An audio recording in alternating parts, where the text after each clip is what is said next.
મેડિક્લેમની અંદર એક વસ્તુ મેં બહુ મોટો લૂપહોલ જોયેલો છે કે હોસ્પિટલની અંદર રૂમ્સ સિલેક્શન ઉપર છે ને એ બહુ મોટો સ્કેમ થાય છે. હવે આની અંદરથી કઈ રીતના બચવું?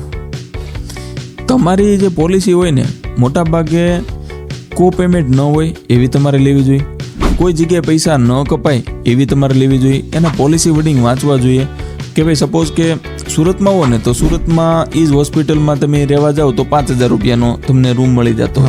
સપોઝ કે એ જ તમે મુંબઈની કોઈ સારી હોસ્પિટલ રિલાયન્સ કે લીલાવતીમાં કે તમે કોઈ પણ જગ્યાએ જાઓ તો એ જ, કારણ કે એની જગ્યા મોંઘી છે ને મુંબઈમાં, તો એના ખર્ચા પણ મોંઘા છે. તો ત્યાં એ તમને સેમ વસ્તુ 12,000 કે 18,000 રૂપિયાનો તમને રૂમ મળે છે. ત્યાં આઈસીયુનો રૂમ છે એ વધારે તમને મોંઘો મળે છે. તો પોલિસી વર્ડિંગ તમારે વાંચી લેવા જોઈએ કે મને આમાં કઈ કઈ કેટેગરીમાં મારા પૈસા કપાશે, ક્યાં ક્યાં નહીં કપાય, આવું તમારે ખાસ ધ્યાન રાખીને લેવું જોઈએ.